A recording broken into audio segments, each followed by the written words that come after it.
Piratism. Yeah. Rob is Hi, still welcome surfing. to the podcast. We were talking about pirates.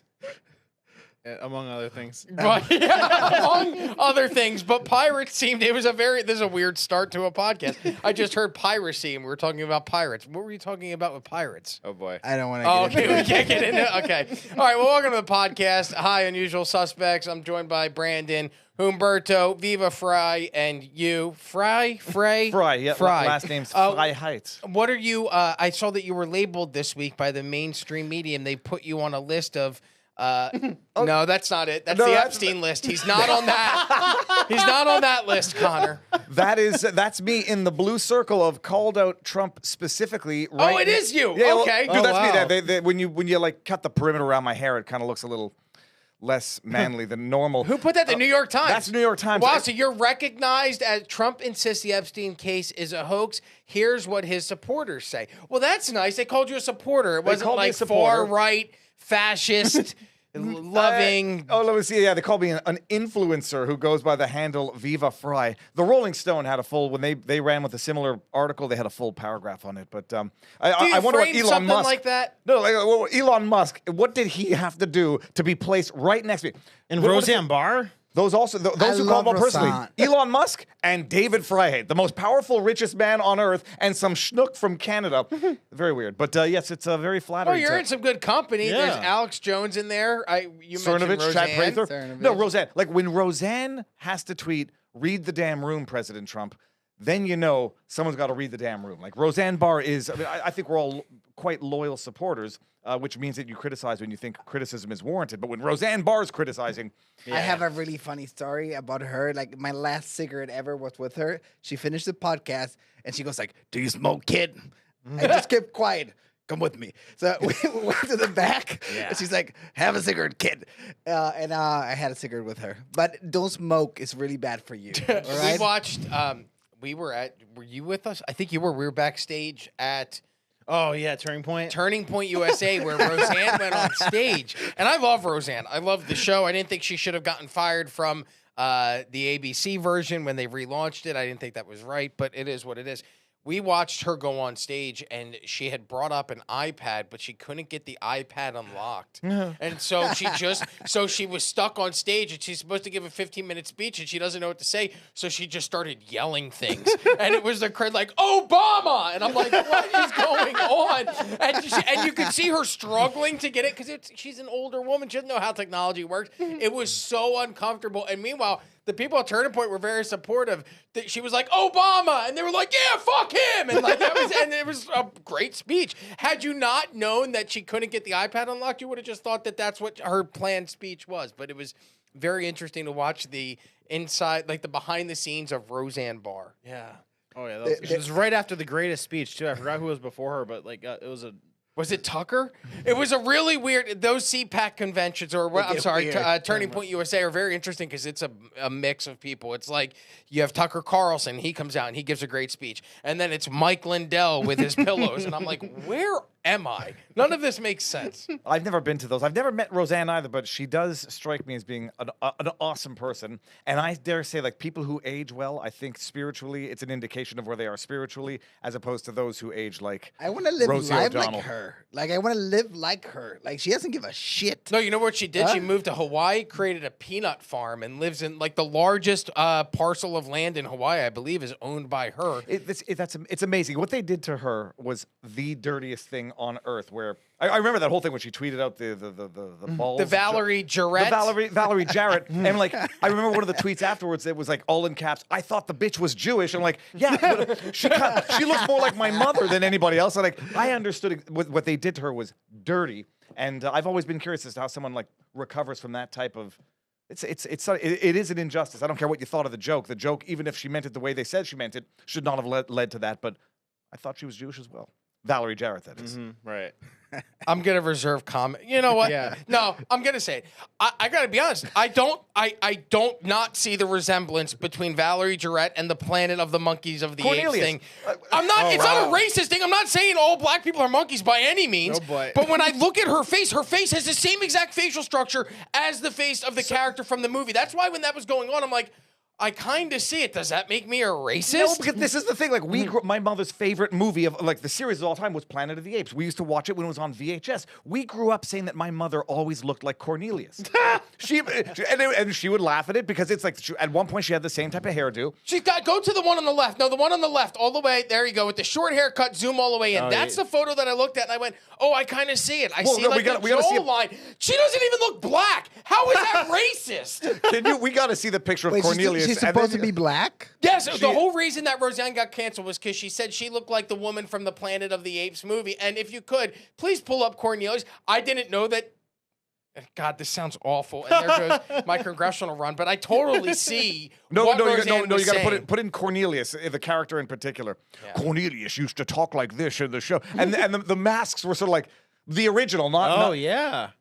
You look at the bottom, like I'm talking about nose all the way down around the chin. I totally see it. So when I saw that, I'm like, oh, I kind of see what she's saying. I had no idea it was a racial thing. Hold on. Until they canceled her. My mother did not look like Cornelius. Cornelius was the male. My mother looked like the female one. Yeah, one more real quick. Cornelius has got too big of a widow's peak for my mother. Planet of the Apes. Yeah, this is going to be the one. This is why they don't let There me you go. host the I show. swear to you, that's my mother right there in the middle. All right, now go back, Connor, real quick, and go zoom out real quick. Up, zoom out. It's in your text. Worst go to the right. No. You're good on that page. Now go to the one to the right. To the other side. So right there. That's the photo. My God. I looked at that and I went, yeah, I kind of see it. I see why she thinks they have the same facial structure. How is that racist? Valerie Jarrett isn't even black. Yeah. I'm not going to get canceled. I'm just not going to get invited home again. David, I heard what you said about me on The Unusual Suspects, you bastard.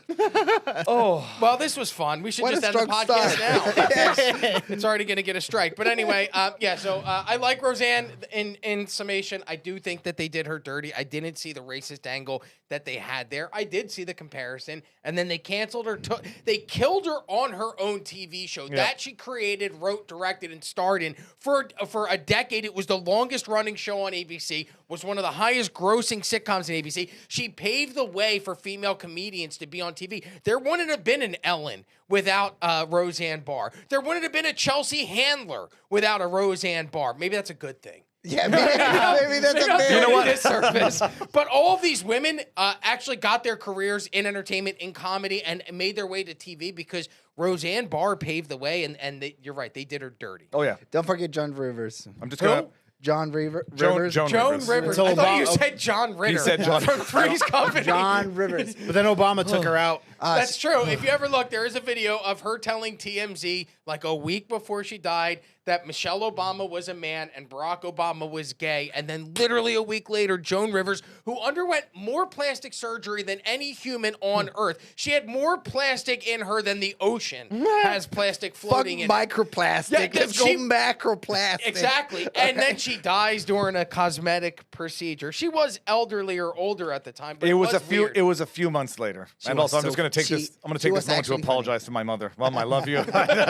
Sorry, I told the family secret. All right. Well, speaking of secrets, let's jump into it because the Epstein stuff has been all over the place. Are you guys burnt out on the Epstein talk yet? Oh no, the opposite. So it's the more that this goes on, the longer that this drags out, the less information that is released, and the more that you get teased, the more you're into it. Yeah, no, they're like edging the hell out of us with it. Like everything that comes out from them, I think it's to distract us from that now. Like his health thing, I think that's a distraction. The Obama Russia thing, distraction. I will say on the health thing, it is nice to see that the president gets called out on something. People started pointing out that he had the swelling of the ankles. There was the photo where you can clearly see his ankles looking thicker.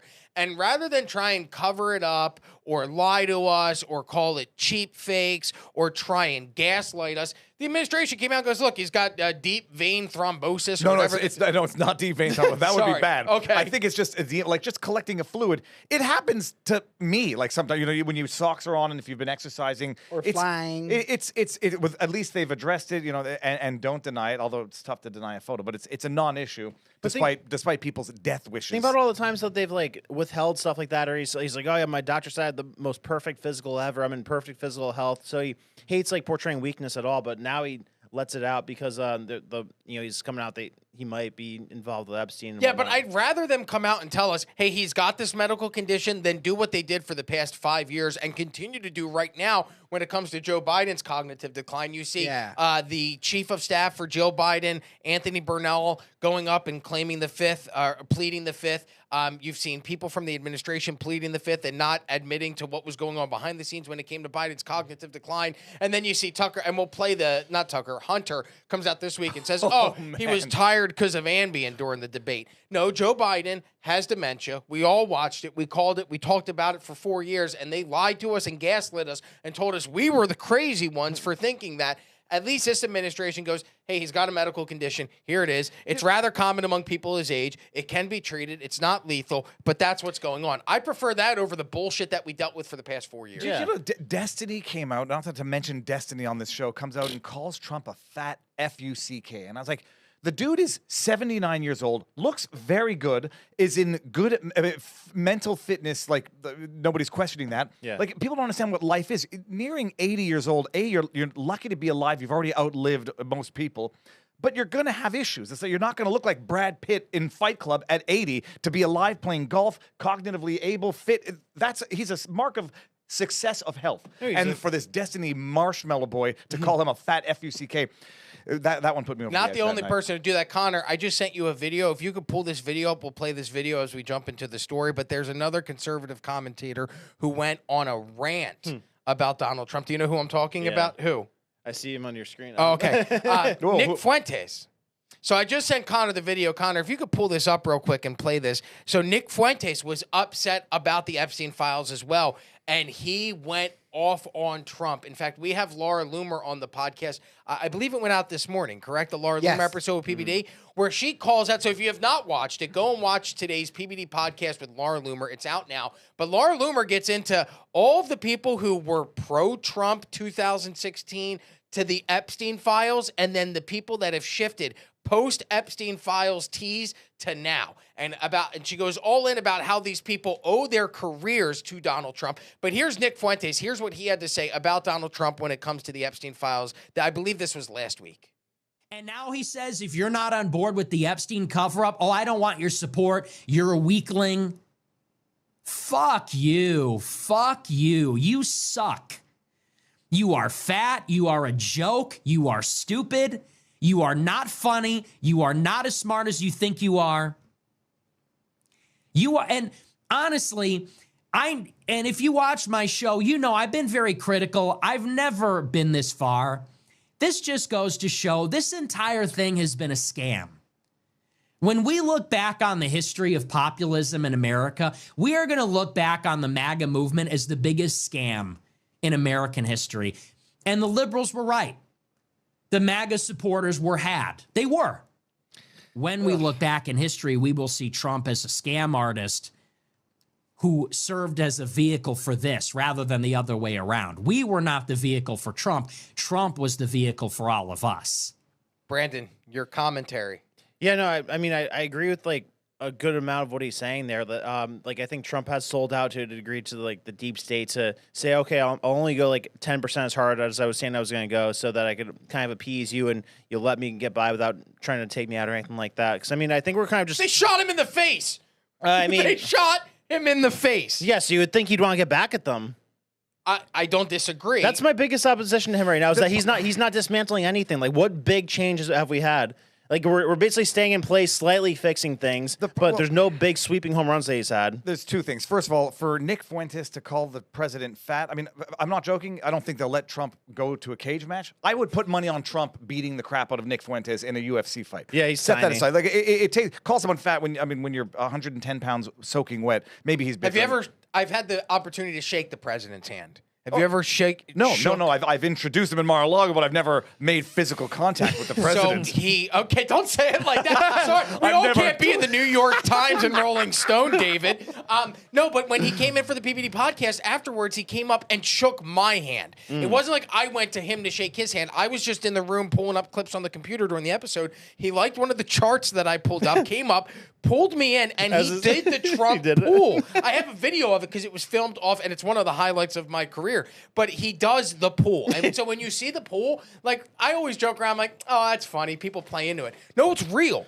He grabbed me and then pulled me in. And at this point, like, I'm a little bit thinner now than I was then, but I was pushing 225 at 5'4". So I'm like a fucking boulder, just a big chubby fat tub of lard. And he grabbed me and moved me feet. So to your point, yeah, Trump, I believe, even though he's what, 79. 79, I believe that he's still got some strength to him and stamina to him. But now, to the substance of what Fuentes is saying, you know, he's right if you're saying that after it's over, after the chapter's over and he hasn't done anything. Right now, he's made a mistake on Epstein. To say that the MAGA movement was a fraud, first of all, I think that might be more of a confession through projection than an assessment of the MAGA movement, because the story is not yet finished.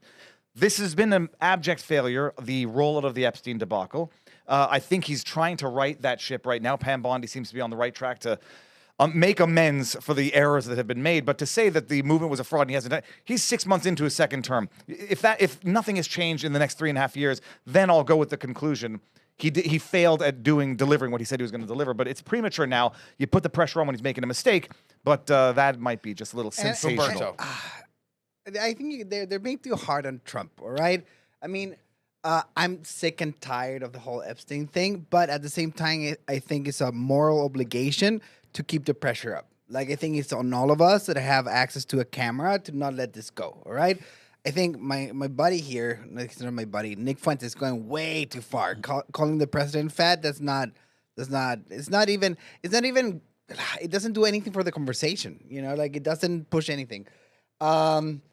But yeah, I mean, there's smaller things that he got in super right. Like, I don't know if you guys like cars, all right? With the big, beautiful bill, there was a thing called the CAFE regulation, is CAFE, and then made all American car manufacturers not being able to build big, beautiful V8 engines, all right?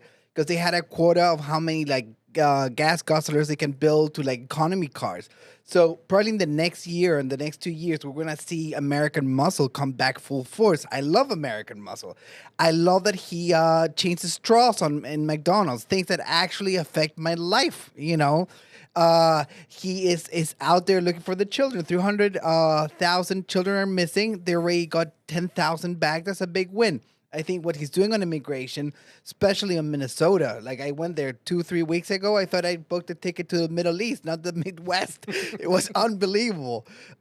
So let him cook. Let him cook a little bit. I think this is very important. Like, it's probably like, I don't know, it's in my top 3 list of things that they need to, like, do, because there's not only Epstein, like, the deep state is out there, and this will open up a lot of, you know, like, tangents that we want to know about. I listened, and we'll jump into the birthday card here, but I listened to the 3-hour deep dive that Tucker Carlson did with Daryl Cooper. What a wonderful interview. It's really interesting. God. If you have not had the chance to go and watch it, you should go and watch it. If you need to, watch it on double speed just so you can get through it. But the information that they're laying out, what's super interesting is there are these decades when it comes to Jeffrey Epstein's life, right? You know that he worked at the Dalton School in the 70s, but that was only 2 years. Where did the other 8 years in the 70s go? No one knows. You know he works at Bear Stearns in the 80s, but that was only for 4 years. So where is Jeffrey Epstein for the other 6 years? You know about his activities with Les Wexner, Leon Black.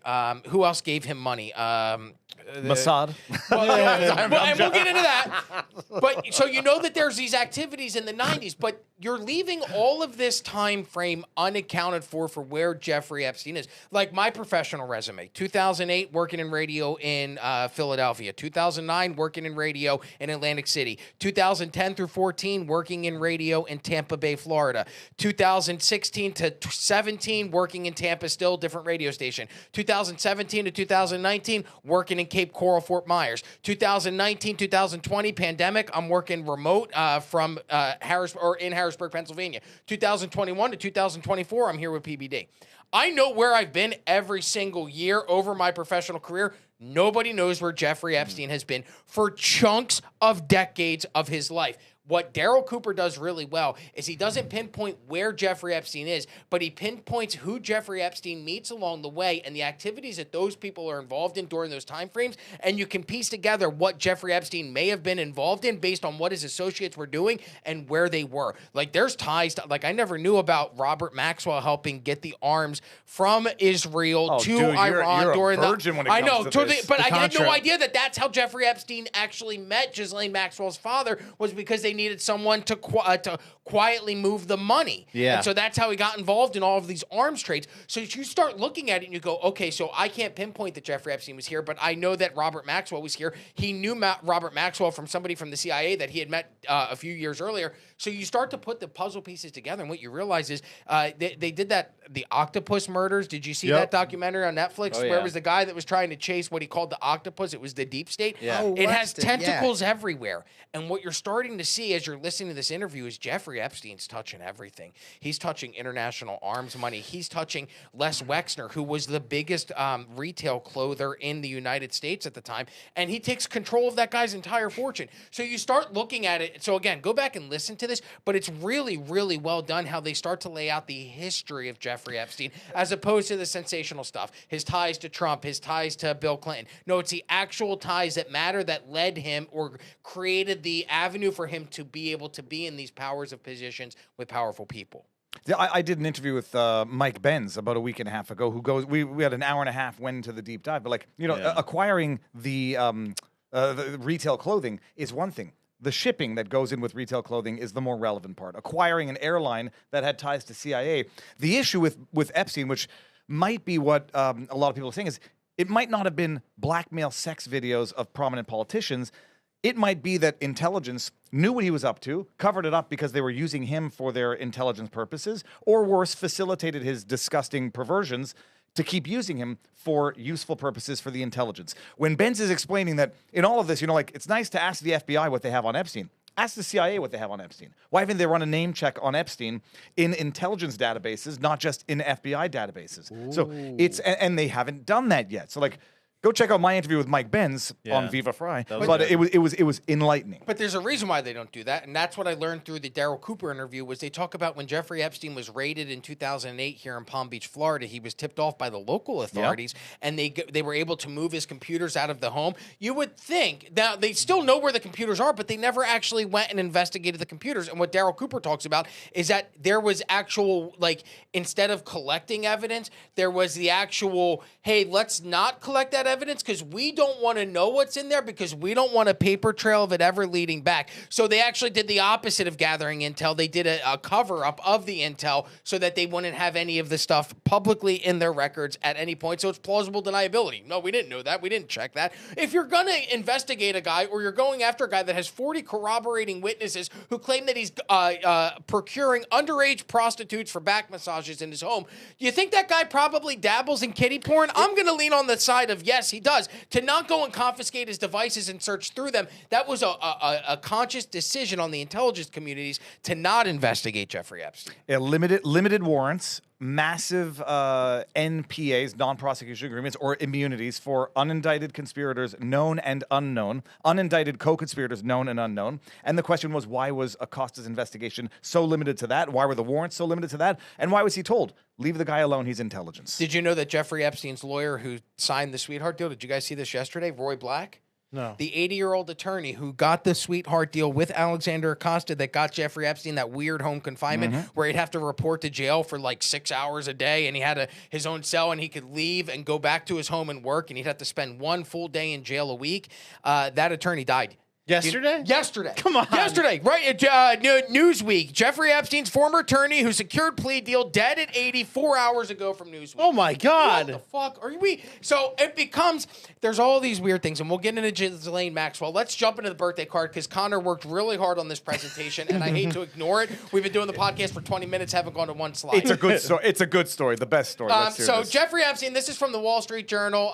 This came out, last week? Because Trump filed the lawsuit on Friday, I believe. Yep. So this is Thursday maybe? Jeffrey Epstein's friends sent him bawdy letters for a 50th birthday album. One was from Donald Trump. Now, if you believe the reporting from the Wall Street Journal, according to the letter that Jeffrey Epstein had received from Trump on his 50th birthday, it was typewritten text framed with a hand-drawn outline of a naked woman and concluded with the phrase, "Happy birthday." I love this because people have just been posting this, and I'm going to start using this. "And may every day be another wonderful secret."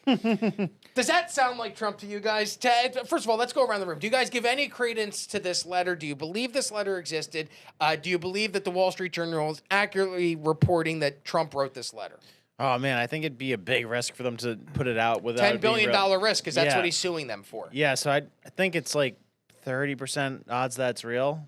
30%, Humberto. All right, when this broke, Brandon and I, we went for dinner at a beautiful establishment at 11 p.m., all right? And I was like, Brandon, let's role play this to see if it sounds like Trump, all right?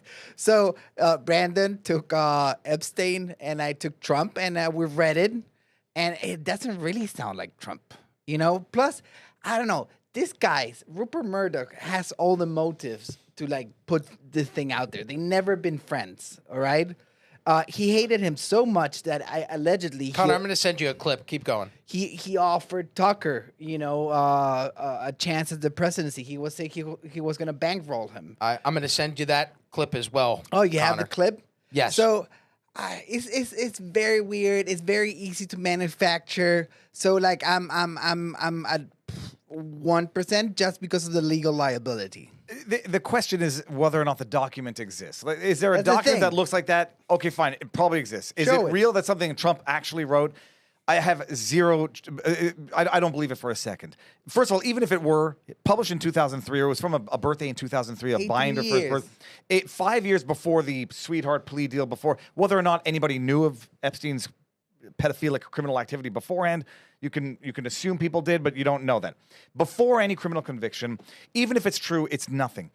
They haven't shown a picture of the document. They haven't produced it in the context of that journal article. Whether or not someone else put this together and made it, you know, asked Trump, here, sign something here, and then drew around it. There are so many plausible explanations that are more plausible than Trump writing something that doesn't sound like that. Ghislaine Maxwell herself might have put it together back in the day, and whatever. But the bottom line, I don't believe it for a second. Even if the document exists, I don't care that he wrote this letter in 2003. Suing them for $10 billion right now. There's a little bit of a procedural issue that apparently under Florida procedural law, you got to give 5 days notice to retract and correct before you file suit, and it could be a fatal flaw. They sued the next day. They didn't wait the 5 days. We'll see where that goes, but Oh, wow. They did it 4 days after? No, he sued the next day after Yeah, publication. Trump has filed a $10 billion libel lawsuit against the Wall Street Journal, Rupert Murdoch, Dow Jones, and 2 Wall Street Journal reporters, accusing them of publishing a false and malicious story to harm his character. Connor, could we show the other video that I sent, if you have it? Okay, so to your point, I went back and I started doing a deep dive into the Rupert Murdoch, No Donald role-playing. Trump. What's it? No role playing. And I certainly wouldn't have signed up to be the pedophile. Who chooses? I didn't know. I'll be Epstein No, in no, this no, no. one. There was back and forth. yeah, we with that. fought about You it. guys fought about it. Yeah. You manhandled him and you made him be No, Epstein. no, he was against it, but No, it was out of pity. yeah. Oh, okay, okay, Yeah. fine. So the Rupert Murdoch angle, this is very interesting. Do you remember, guys, in the beginning of this year, February, Donald Trump had a White House Oval Office press conference where he had not just Rupert Murdoch, but Larry Ellison in the room at the same time. And he praised them as the 2 most talented people in the world are with me in this room. But there's something very interesting that Trump does during this, where I'm wondering if you guys pick this up as I did. Take a listen and tell me if you see anywhere where Rupert Murdoch may have been offended by Trump's comments while they were together in the Oval Office.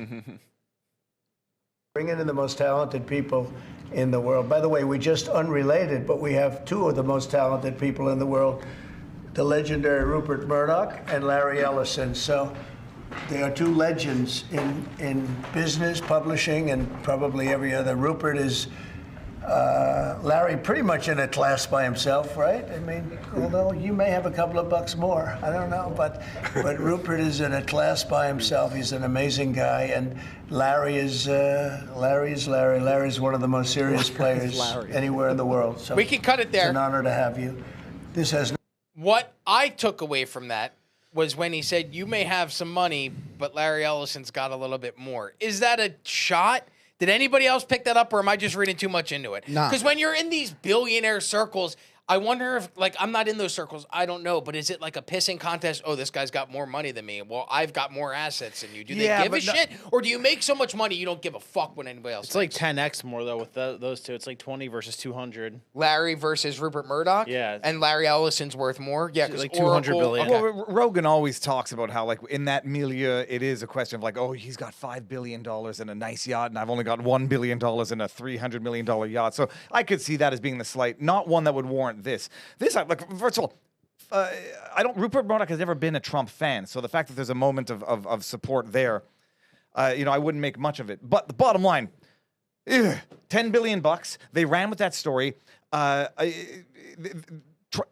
bigger issue here is that Trump has gotten sucked into this this Epstein debacle, and having not disclosed the documents now allows all of these bad faith players to make these types of innuendos and say, oh, if this was in here, there's worse stuff incriminating Trump, and now Trump is like, maybe believes the fact that people are lying about what might be in the file that might incriminate him, even though he knows he's innocent. So are we playing into the left's way of, if this is, as Trump says, this is a Democratic hoax created by James Comey, Barack Obama, the same talking points that he gives when he goes into those rants. And we'll get to Tulsi Gabbard's allegations and the 100 declassified files against Obama when it comes to Russiagate in a minute. But are we helping the left's narrative by continuing to propagate the story and continue to talk about it and continue the MAGA infighting? Because at this point, I have not seen the right this divided on an issue since the H-1B visa argument that happened. Was that towards the end of 2024? That was beginning? Christmas 2024. Yeah, so this is the first time where I've seen MAGA's fracture, and like that was a quick, we argued for like a few days about it, and then we moved on. But the Epstein stuff's not going away. Are we playing into the left's divide and conquer tactics by continuing to propagate this story by talking about this it? transcends left and right, though. I think like everybody on the left and everybody on the right wants this to come out. And it's not even like MAGA's fracture. It's like everybody in the Republican base against Trump. Like who, like aside from people who are like Mark Levin and Adam and who else, like people who are super defensive about the Mossad thing. Like those are the only people I see. Like, all right, move on, guys. Don't worry about. Oh, Adam Shapiro and Levin. Can I be honest? I'm at the point where I'm like, I want to move on. I asked you guys if you're burnt out by it. I never answered the question that I asked you guys. I'm tired of this. I want the people that were victimized by Jeffrey Epstein to get the justice that they deserve. Whether that has Trump on the list, it has Bill Clinton on the list, or there is no fucking list. I just want those poor people that were victimized to get the justice that they have never been given. Jeffrey Epstein killed himself in 2019. Prior to that, what was his punishment for all of the horrific crimes that he subjected these 40 corroborating witnesses to at a minimum? A year in jail, house arrest. His public image was tarnished. These poor people, on top of being victimized, the entire world doesn't believe what they claimed happened to them happened to them. And so they're not only the victims of these horrific sex crimes, but now they're also labeled liars, crazy kooks. It's horrific. Bill Clinton also involved in this Baldy letter book that they're talking about. According to the Daily Mail, this came out late last night. Bill Clinton sent warm and gushing letter for Jeffrey Epstein's 50th birthday as Trump sues over claims he also wrote a Baldy note. Who came up with the Baldy? No, body, whatever. Why do they keep using that term? It's in every article that I've seen. Because they got their talking point on how to frame this bullshit story. I'm sorry. First of all, I will come back to one thing. I don't think the MAGA base, I don't think conservatives are fractured over this. I think that the vast majority say this doesn't make sense. You promise transparency. We want transparency. You have a few talking heads, big accounts, and I'm not going to accuse them of being like paid for it. I think they think it's doing Trump a service and being loyal to Trump to say, guys, shut up about it. It's making them look bad. I think it's the exact opposite, that true loyalism right now is saying, you made a mistake. It's not undoable, so fix it. You promised it.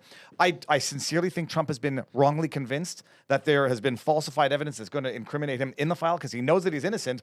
Nothing explains the about face of sort of saying, and nothing to see here, move on. Why are you guys making such a big story of this when Pam Bondi, Kash Patel, Dan Bongino, Alina Habba, J.D. Vance, Don Trump Jr. for the last 5 years have been talking about it? So I don't think there's a fracture in the base. I think there's a disconnect in the upper echelons that they're realizing right now.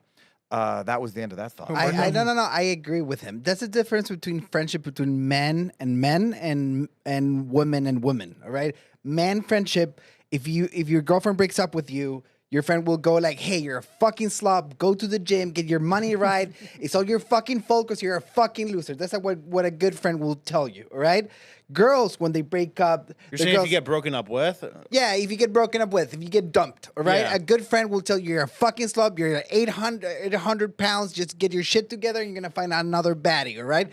If you're a girl, the girl will come in, she'll be like, it's all his fault, you're perfect. And that's how because women hate each other, all right? They do. They're catty. They're catty. They hate each other. They won't give you life-changing advice. And I think sometimes true loyalty requires toughness. Now, I disagree that this is a bigger split than the H-1B visa. Like, I don't say it, even though, I don't say it, but I was observing and I have a list in my head. This guy's an HB1 guy. This guy is not, And I think those differences will, because that is very, it goes to the heart of the MAGA movement. Because MAGA is like America is not just the Constitution and land; it's also the people, So I don't know. I think that split is forever. Okay, I know we're running out on time on this segment. Connor, if we could we show the clip of Tucker Carlson real quick? Back to your point about the Rupert Murdoch versus Donald Trump angle. Here's Tucker Carlson talking about how Fox News made a push for him to run for president against Donald Trump. No one who hates Trump more than the Murdochs. I got fired in April of 2023. In May of 2023, they asked me to run for president against Trump and said they would back me.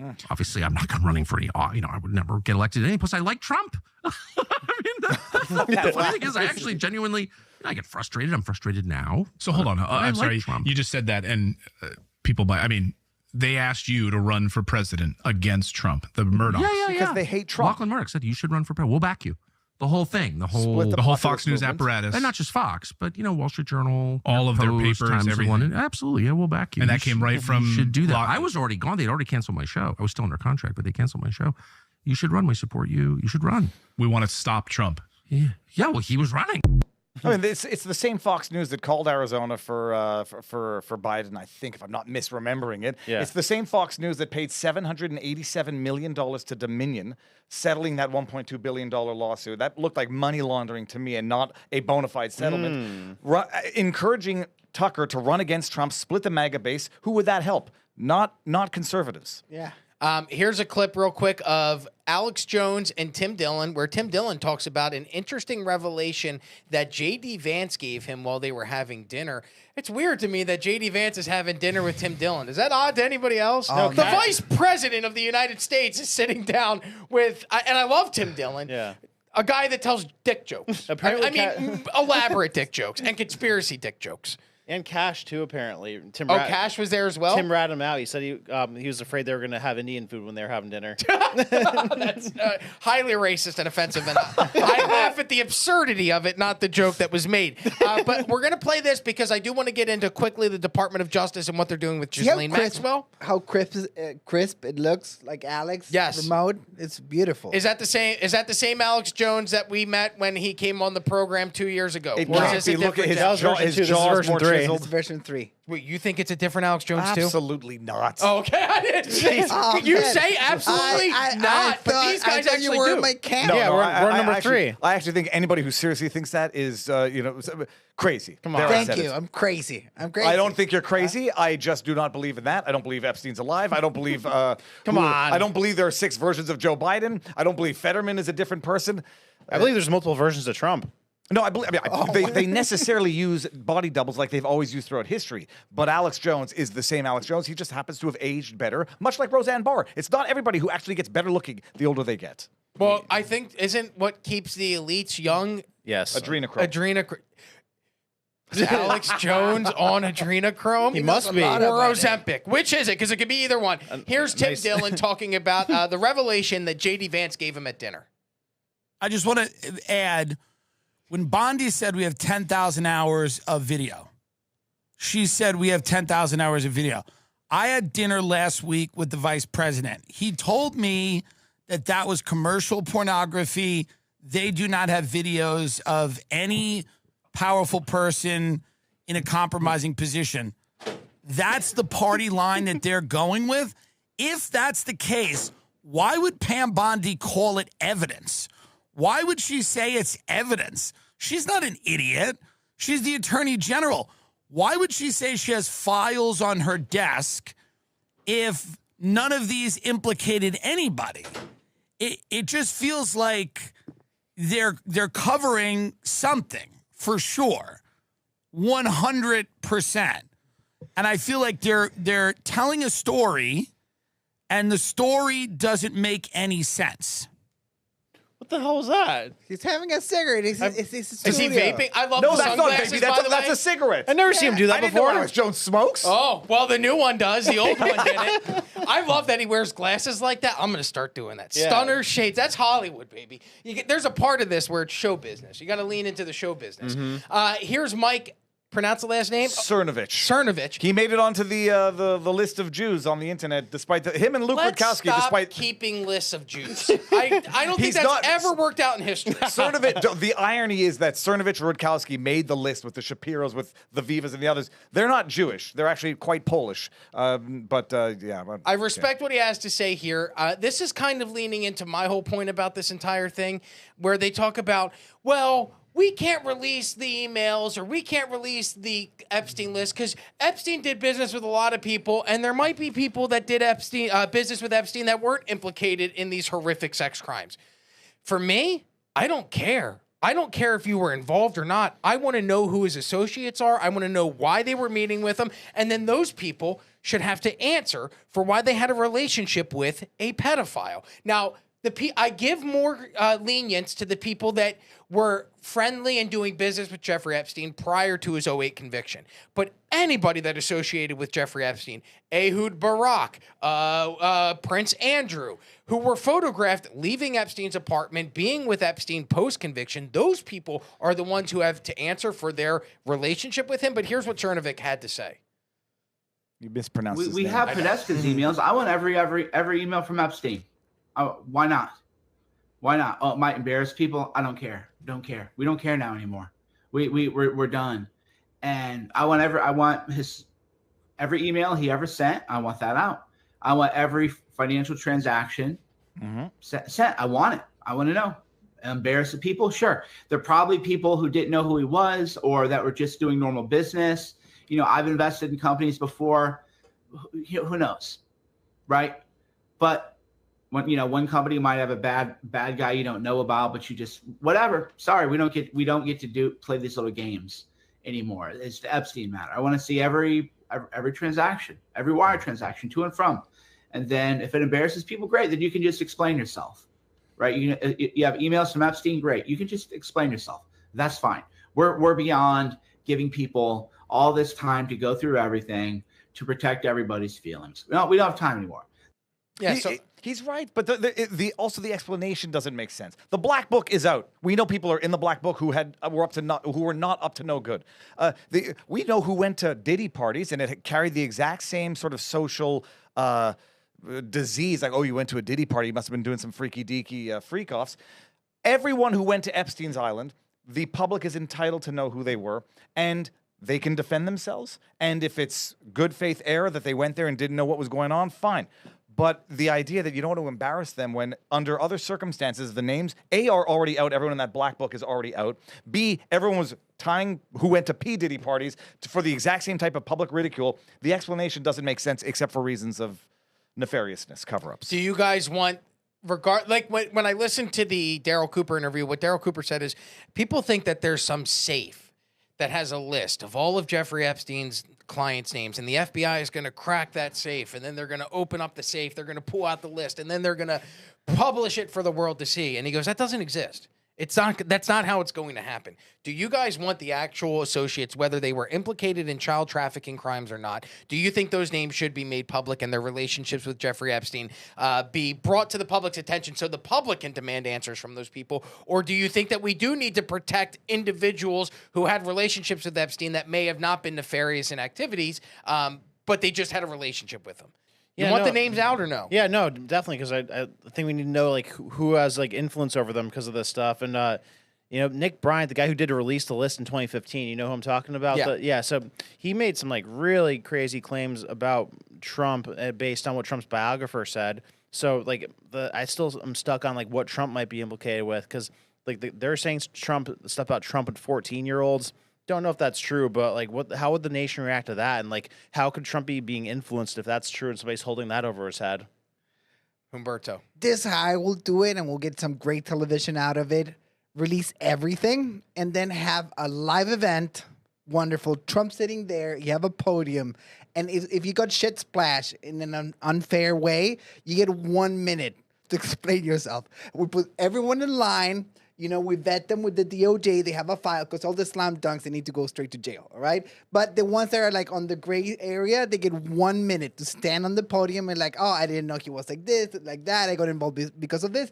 Everyone gets 1 minute, and we'll make them pass along with Trump clapping on the side. David. It's a no-brainer. Everyone who went to the island, I think the public is that's entitled to know, 100%. period. Or the ranch. The ranch. The New Mexico ranch is freaky deaky because stuff that's as where well. he was doing scientific Yeah, experiments. he wanted to reproduce his own offspring Breeding. forever. And like Ehud Barak is a very good example, who was visiting him 30 some odd times in the period after his conviction, 2014 to 2017.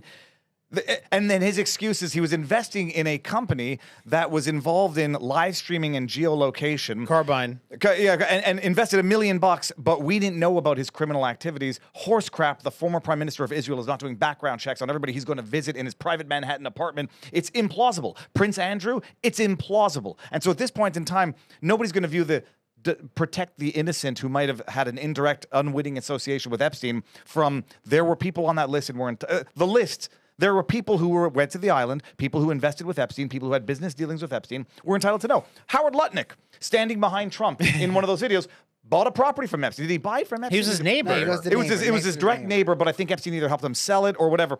Direct next door neighbor. All right. I don't draw any nefarious conclusions from that. It's one hell of a coincidence. But that would be the type of guilt by association that someone would be within their rights to say, okay, I lived next door to him. I didn't know what the hell was going on inside that house. And that's how it works. Nobody's saying don't disclose the fact that Lutnick lived next door to Epstein for a few years because it might implicate him through guilt by association. People are reasonable. But anybody who went to that island, that is, I'm going to say, a presumption of nefariousness, and it would be up to them to dispel that. Do you think Netanyahu said something to Trump the day, like when he visited the other day, and then Trump came out with the strong statements about it? No, but I was curious about the golden pager that was gifted to Trump. I was like, is that a congratulations or is that a warning? Because, dude, they gifted Trump. Netanyahu gifted Trump a golden pager. Well, is that because Trump praised the way that they used the of course, pagers against him? That's the explanation. It's a real gold pager, and then Trump signed a picture. But I'm like, first of all, I was doing a live stream, and someone said, did you hear that Netanyahu gifted Trump a golden paper? And they had a typo. I was like, I didn't hear that. Look up golden paper. What does that mean? Golden pager, and it's in there. It's a frame. It says, Operation Amazing Operation. They use that to blow up terrorists. Mm-hmm. To give that to the president in golden format, I appreciate some people are going to think that that's a, sharing a celebration of an intelligence operation that's second to none. I appreciate how some people could think that that's actually some form of like Italian mob boss, like warning, kiss on the forehead type thing. Yeah. It's very common that, dignitaries, they give, like weapons, like a samurai sword or, like a Gurkha, like, I don't know. Say what you want, but that operation was genius. It was so genius. Yeah, so it was so genius. It makes you question intelligence failures. Of that led to 1,200 people being slaughtered over the course of 24 hours. So let's wrap this up because I don't want the chat. I want to just get us up to date with all of the Epstein stuff as it lies now real quick, and then we'll move on to the Russiagate stuff. So the developments when it comes to Maxwell, Ghislaine Maxwell, and the Epstein files, the Department of Justice and the House Oversight Committee are rushing to talk to Ghislaine. Pam Bondi has issued a directive to Deputy AG Todd Blanche. He has announced plans to meet with Ghislaine Maxwell to discuss possible disclosures about uncharged individuals involved in Jeffrey Epstein's sex trafficking network. Also coming out at the same time, the Trump administration is trying to downplay criticisms over the handling of the Epstein release, and Pam Bondi, at Donald Trump's direction, has formally asked a federal judge to unseal grand jury testimony from the cases of Jeffrey Epstein and Ghislaine Maxwell. The DOJ emphasized transparency but pledged to redact victims' identities before any releases. And then I believe I saw last night that Ghislaine is going to be meeting with... There's some interesting theories on that as to why they would publicly announce that Ghislaine Maxwell is going to cooperate, as if to say, hey, there's a rat who's going to talk. I said, you better protect her better than they protected Epstein in jail. Do you guys remember how they busted and arrested Ghislaine Maxwell? I had to go back and look at this. Five Guys, right? What? Was it Five Guys or In-N-Out Burger? No. Wait. Oh. Dude, What? that might have been a What? joke. Was it? There is a joke there, but Ghislaine Maxwell was arrested on July 2nd of 2020 in connection with the Jeffrey Epstein crimes. Here's what's weird. She was found hiding on a rural property in Bradford, New Hampshire. Oh. The property, which was named Tucked Away, was a luxurious home that she had purchased in December of 2019 for over $1 million in cash through an anonymous LLC, a limited liability corporation, to conceal her identity. Inside of that home, and this is a town that only has 2,000 residents, so it's very small. Imagine one of the world's most notorious sex traffickers is living in a home in your town and you have no idea. She had her own private security in the home that did all of her errands for her. They also, when they arrested her, they were former British military members that were providing... wow, like mercenaries? Yeah, providing security for her. Now, of course, her father had a lot of money, Robert Maxwell. And good connections. But we also know that Jeffrey Epstein, prior to dying, like the week before or the weeks before, transferred all of his money to a trust account that I don't know who oversees that account. But then when they busted Ghislaine in her house, one of the interesting things that I remember reading at the time, but it seems to have gotten memory hold, is when they went to confiscate some of the items, they found that she had a cell phone wrapped entirely in tinfoil on top of a desk. Now, prosecutors characterized this as a misguided effort to evade detection by law enforcement, possibly an attempt to block signals or tracking, but it all seems weird. She buys a home in straight cash for $1 million in an LLC. She has British Secret Service agents providing security for her. She has devices wrapped in tinfoil. She's hiding in a rural home. All of this sounds like she was hiding because she was in fear for her life. Then they put her in jail in 2020. She's been in jail for 5 years and she's still alive. And then all of a sudden, like you say, they do like a dog whistle. She's willing to cooperate. Is that code for, hey, we need to silence this? What is it? Someone rid me of this troublesome priest. I forget the origins of the expression. What you described in terms of how they found her was someone who's in hiding, not necessarily from fear of arrest. If she wanted to evade arrest, she could have left the country. I presume she had more than one passport. She could have fled. She didn't. So I draw sort of not. She was involved in Epstein's dirty work. There's no question about it. But I don't read that as someone avoiding arrest or trying to evade arrest. She could have fled and gone to a non-extraditable country. She didn't. So why hide? I think Fear of her life. Fear of her life. Her life. Correct. And a quick tip of advice for everyone: if you're trying to disappear and hide yourself, don't go for this very, very small towns or the large cities. Stay in the middle. It's a lot easier to disappear if you do it that way. I lost half a decade, Okay. All right, let's move on. So, do you guys think, quickly, so we can wrap up, anything come from Ghislaine Maxwell's testimony? Oh, I think that They said it could be aired live on TV. She won't be alive. I think that she might be the reason for that letter that came out about Trump. I think she might have a lot of stuff that could implicate a lot of people, so she might have something in place to where a lot of things come out if she gets dead killed. man switch. Yeah. They said John McAfee had one. And then my mom, I love her to death, but she claims that a direct energy weapon to help bring down the Champlain Towers. And remember when the condos collapsed over in Miami? Yeah. My mom says that John McAfee's dead man switch. He had an apartment in that complex, according to my mom. I can't find that She on was the internet. right about the chemtrails. She was right about the chemtrails. And they took down the also Twin Michelle Tower. Obama being a man, according to her, and Twin Towers. Twin Towers, direct energy. Unfortunately, Mother's been right more than she's been wrong. But her claim was that the reason why they used a DEW to bring those towers down was because John McAfee had a dead man switch hidden inside of an apartment in there, and that was going to go off because it happened right after his death. Wow, that makes sense. All right, let's move on to even crazier things. A former president of the United States implicated in a coup to overthrow the current sitting president of the United States. We're going to jump in a time machine and go back to 2016 because Russiagate is back in the news. Tulsi Gabbard made the announcement. She declassified, I believe it was 100 documents. Director of National Intelligence, Tulsi Gabbard, declassified over 100 documents. She claims proves President Barack Hussein Obama and his top intelligence officials orchestrated a deliberate effort to fabricate a Trump-Russia collusion narrative after Trump won the 2016 election.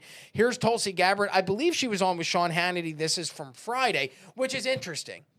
Typically, when they break news on a Friday, it's to cover something up, right? Because it's called like the Friday dump. I forget, there's a term for it in the media where they release things on a Friday because they know over the course of the weekend, no one's really going to report on it. And the news cycle changes so quickly, by Monday, it'll be out of the news. Nowadays, the news cycle changes in 4 hours. What you're reading at 8 a.m. is no longer news by noon, and what you're reading at noon is old by 4 p.m. But they released this on a Friday. Here's Tulsi announcing the investigation, the 100 documents, and her implications as to Barack Obama, James Comey, Hillary Clinton, and others who orchestrated a coup against President Trump.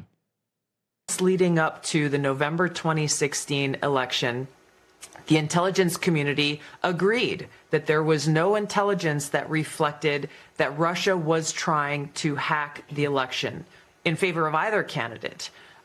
The evidence showed, the intelligence showed that, again, Russia did not have either the intent nor the capability to be able to impact the outcome of the United States election. So it was very striking when we look back again at the documents that I declassified and released that shows there was a shift. In early December, the first week of December, again, another document was produced by the intelligence community, a president's daily brief that was consistent with every other assessment that was done previously leading up to the election. Russia did not, this is after the election now, did not attempt to affect the outcome of the American election. That was never published. Hours before it would have gone into President Obama's President's Daily Brief, it was pulled by a senior level intelligence official saying that they had to pull it because they had received new guidance. The very next day, this meeting was called, a National Security Council meeting, bring together all of the senior leaders of President Obama's cabinet, and the topic that was put forward was a sensitive matter.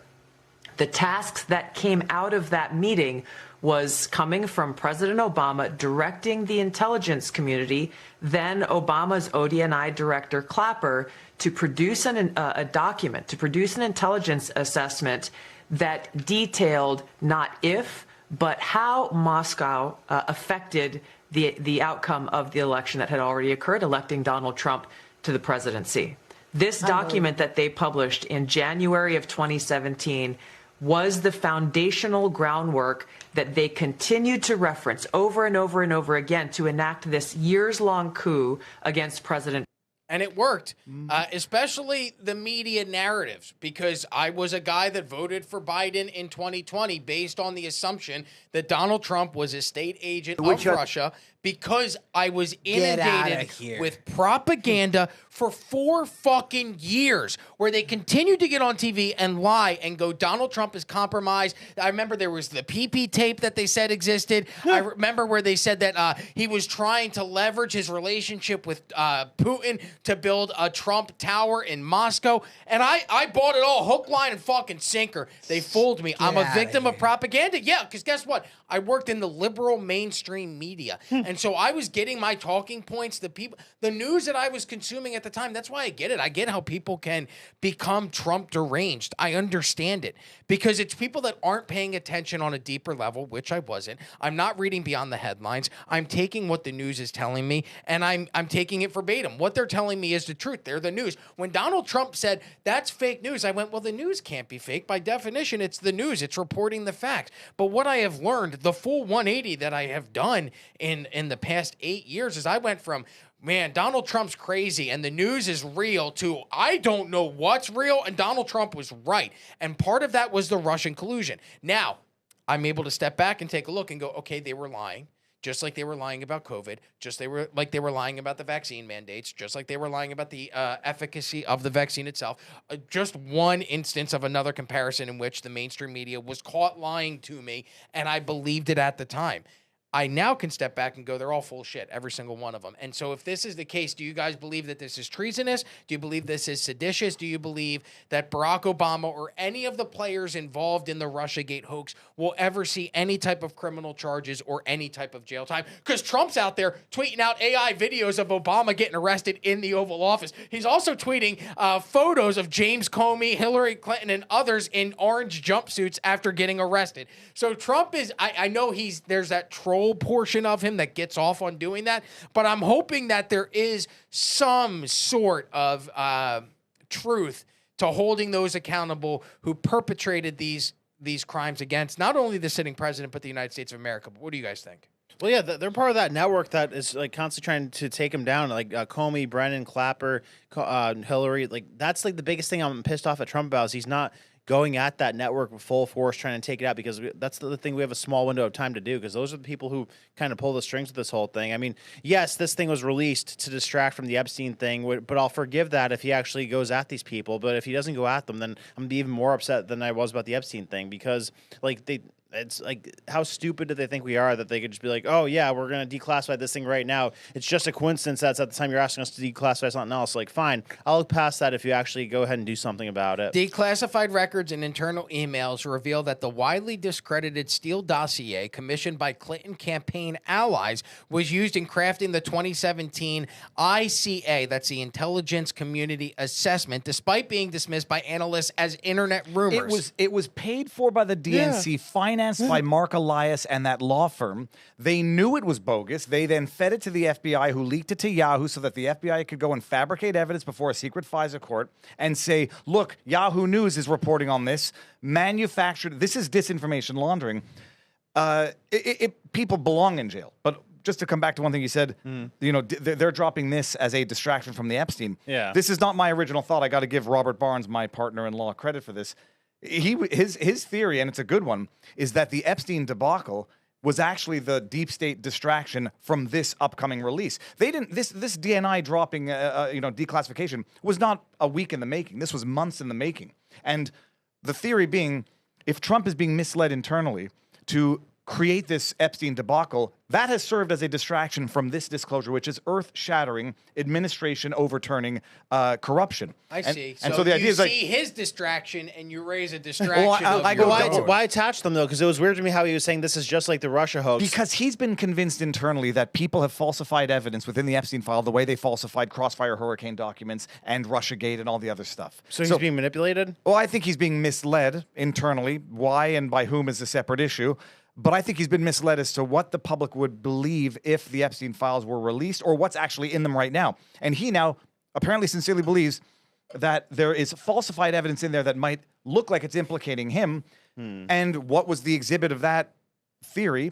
The letter. Oh, look, Trump, there's a letter in there that you signed allegedly. He's like, I never signed that, or I had no idea what it was at the time.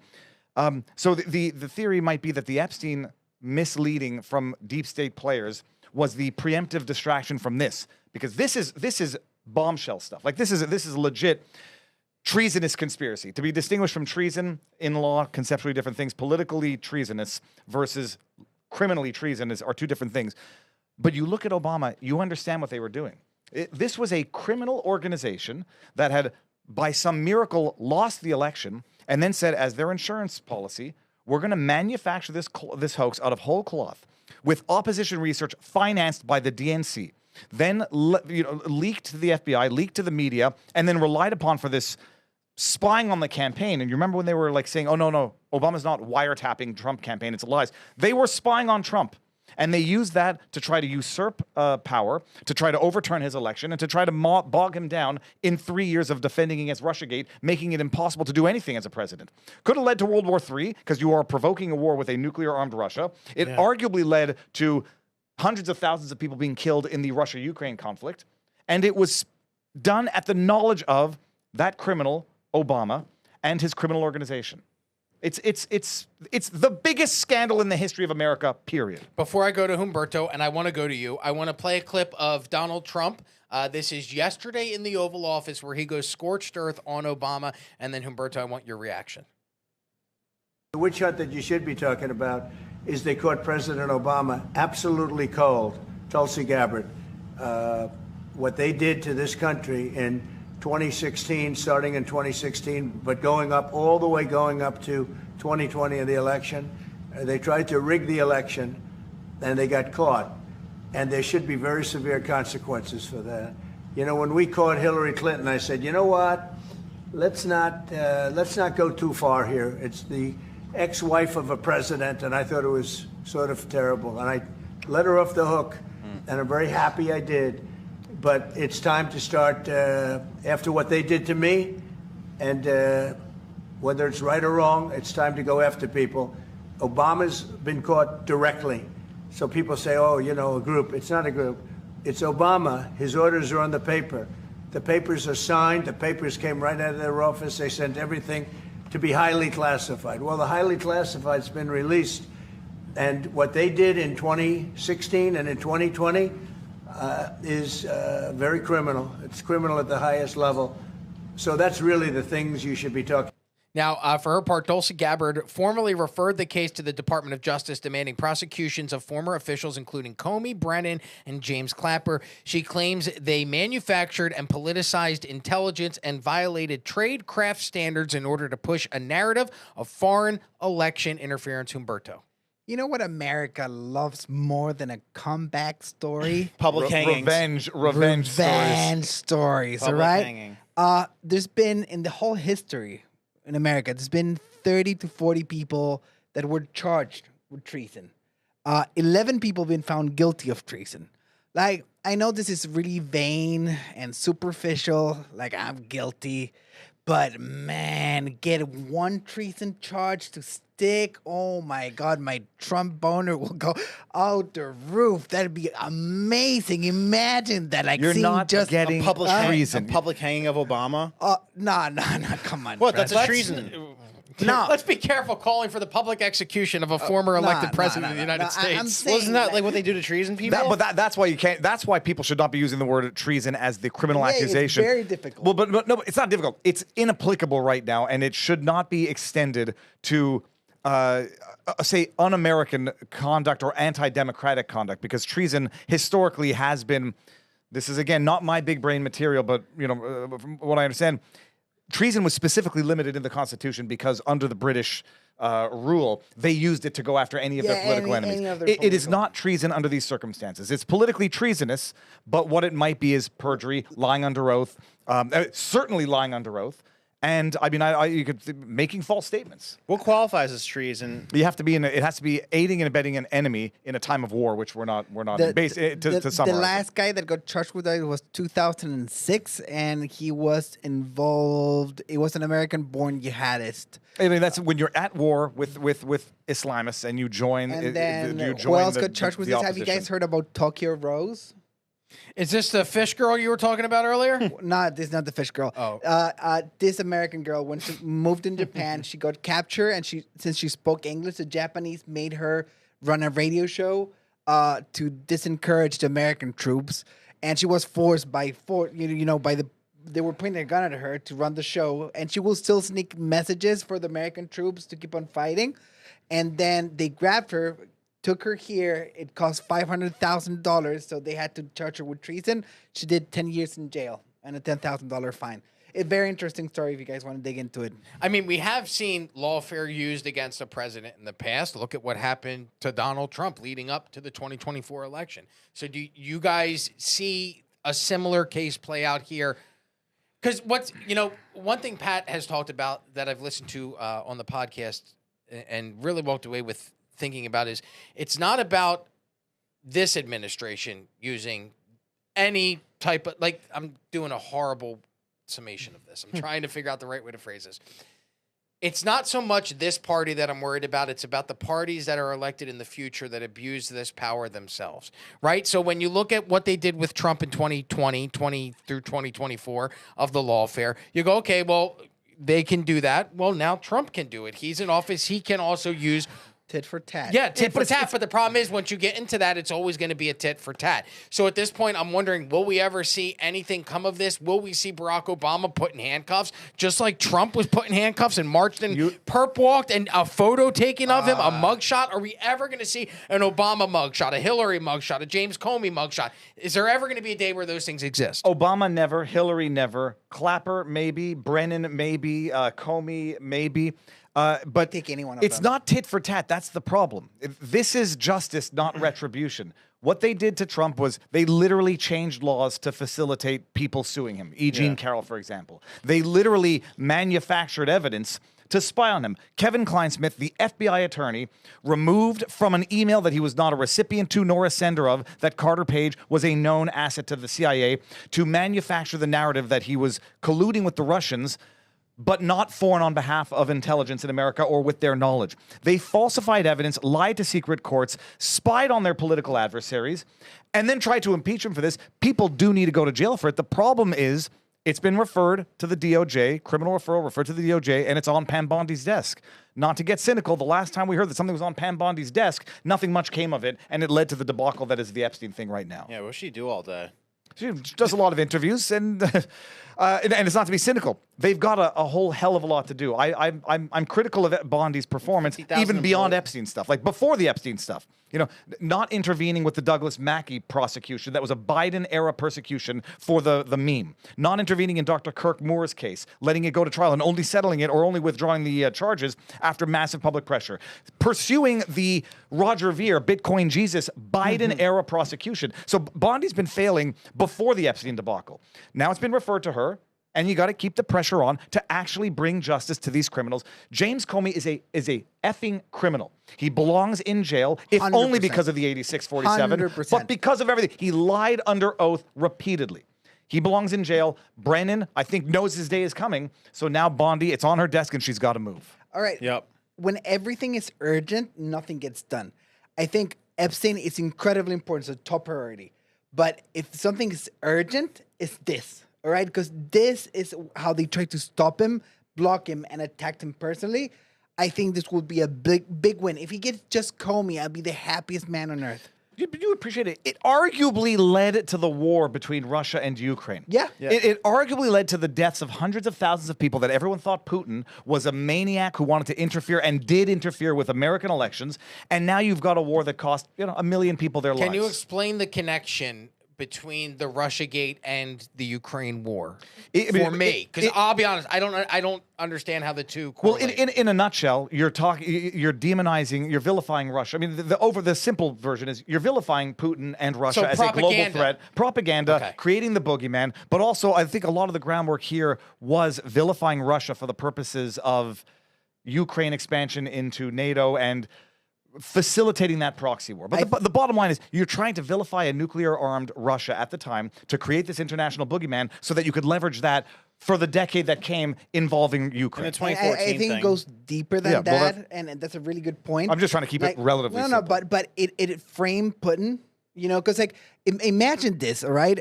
Bernie Sanders, all right, when he got married, he went for his honeymoon to the USSR. China. Oh, was it China or the USSR? He went to the USSR for his honeymoon. So you had a bunch of the Democrats are in power right now. They're like 800 years old. They're still they're pre-Cold War, most of them, all right? So it was very hard to frame Russia as a bad guy for the Democrats. They were like in cahoots with them. The mayor of L.A., Karen Bass, big Marxist, big supporter of the Marxist Russia. Once they went back to being orthodox, all right, and once they went back to capitalism, it was very hard for them to do the leap and frame them as the ultimate enemy. And I think that's a really good point. Well, they never liked Putin because he took away the oligarch power. Like we liked Russia when the oligarchs were in power and they gave us access to their market, but then Putin came in and took that power away from them. And then ever since Clinton's administration, they had a problem with Putin. So it's been like a slow buildup ever since then. But I think Brennan's more dangerous than Comey, and I want to see him get taken out rather than Comey because I think he still has a lot Arrested. Taken down, not taken down. Well, yeah. Arrested. 86-47, No, sir. don't even say. Oh, Don't no, even we're not allowed to 86. say- No, I thought that see was him canceled. Of a want to fair see him trial put in by jail his peers. more than I want Right. to see Comey put in jail because I think he still has a lot of influence over the CIA. No? John Brennan? Yeah.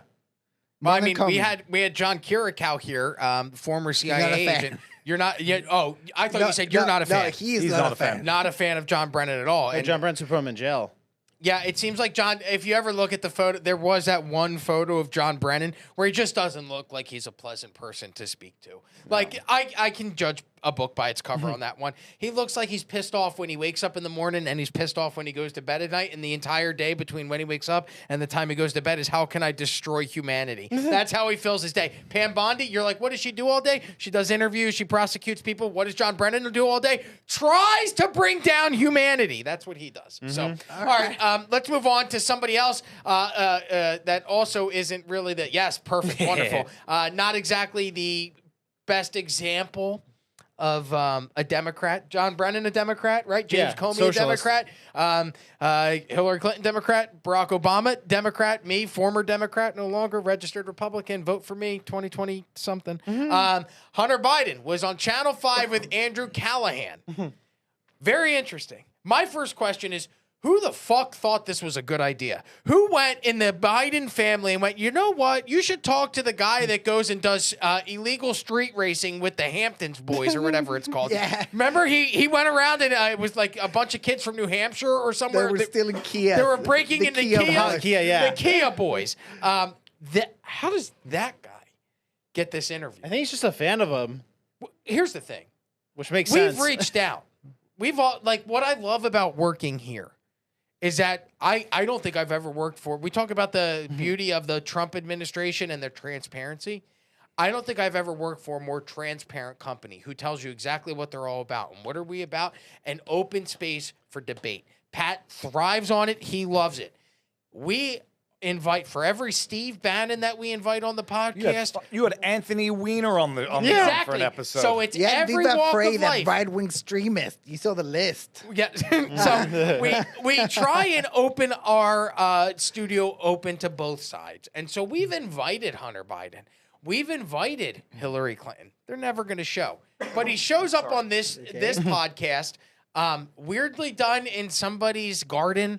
Beautiful shot. It was very well. it's, in the Look good. it's in the Garden of Eden with the original sinner. Now, typically, I know from production, we avoid outdoor shoots. There's a lot of things that They're you can't difficult, control. very difficult. The lighting, the weather, the wind, all of that. But for some reason, Hunter Biden decides, hey, you know what? I'm going to take the moral high ground and come out and disrupt this entire narrative about me being a crackhead that was drinking gallons of vodka a day by going out and doing an interview in which I talk about drinking gallons of vodka a day and then describe to people how to make crack cocaine. That was my favorite part of the interview. They're like, what's the difference between cocaine and crack? And he's like, well, I don't want to tell people at home how to make crack, but here's how you make crack. And he even tells you where you can go to make crack. And why. But the idea that this is the son of the former president of the United States, 51 years, Joe Biden dedicated his life to civil servantry. Hunter Biden proclaims that multiple times during this interview. But there's a bunch of clips.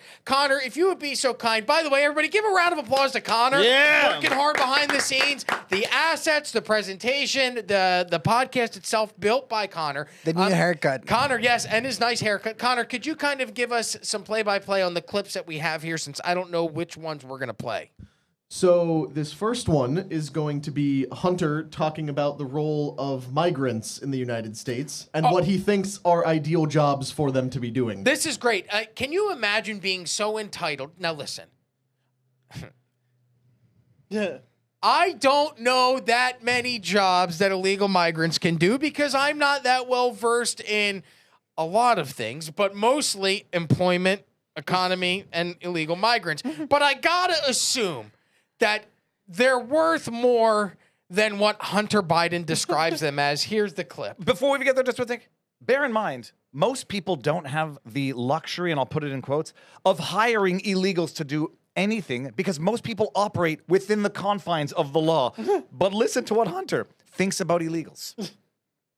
For someone, am I going to be like all these Democrats say, you have to talk about and realize that people are really upset about illegal immigration. Fuck you. How do you think your hotel room gets cleaned? How do you think you got food on your fucking table? Who do you think washes your dishes? Who do you think does your fucking garden? Who do you think is here by the fucking sheer fucking just grit and will that they figured out a way to get here because they thought that they could give themselves and their family a better chance. And he's somehow convinced all of us that these people are the fucking criminals? Hey, listen, they can mow lawns too. They can also weed whack and trim. You're totally cutting out a whole section of the migrant skills. They can sell flowers by the freeway. Wash they cars. can pick fruit. They can, yes, they can wash cars. They can even, They can deal him his drugs. I mean, what he's actually saying is who washes his dishes, who cleans his room, who does his garden. Projection at the finest.